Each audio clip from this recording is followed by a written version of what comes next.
Music digital recording studio एकमा भूली।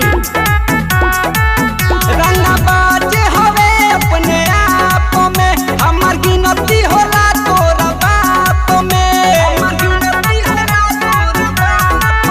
रंगबाज हवे अपने आप में, हमर गिनती होला तोर बाप में। अंगूरी जे उठावे केहू तो कट हाथ दिही।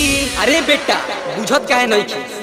पत्थर पीस के कबो मैदा ना हो, पत्थर पीस के कबो मैदा ना हो। हई चमार जी से लड़े वाला कबो पैदा ना हो, बुझाइल? जब चमार जी के लइका गाथ दी तब कबनो जात ना साथ दी।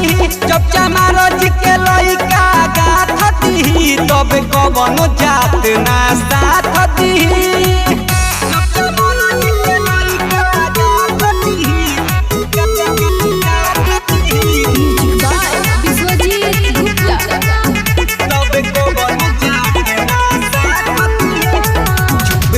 बाबू यहाँ करे जो निहाला, उड़ेला जे ढेरे ऊंचा मार से रे लाला।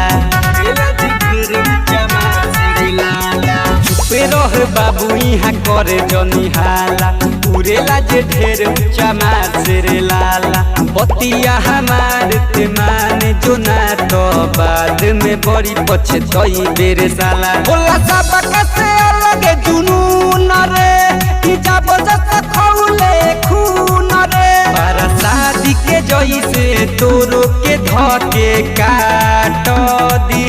अरे बेटा सुन, 2 कौड़ी के धमकी 2 कौड़ी के लोग देते हैं और हम अम्बेडकरवादी सीधा घर में घुसकर ठोक देते हैं। जब चमार जी के लइका गाथ दी तब कबनो जात ना साथ दी। जब चमार जी के लइका गाथ दी तब कबनो जात ना साथ दी।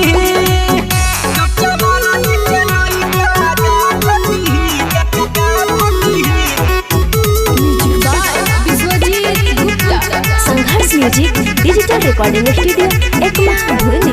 संविधान उठा के देख ली है, बेटा बाप के ठीक से निरेख ली है। संविधान उठा के देख ली है, बेटा बाप के ठीक से निरेख ली है। KTM राहुल से ले बेजे बांगा तो काट के गर्दन फेंक दी है। उठे कवन के चाहे बोली रे, राजो वही चमार जी के चली रे। कदी बीच में कवन बोली तो मुँह काला तो दी। अरे बेटा सुन, कुत्ते के तादाद से शेर मारा नहीं करते और हम अम्बेडकरवादी हैं, किसी के बाप से डरा नहीं करते, बुझाइल?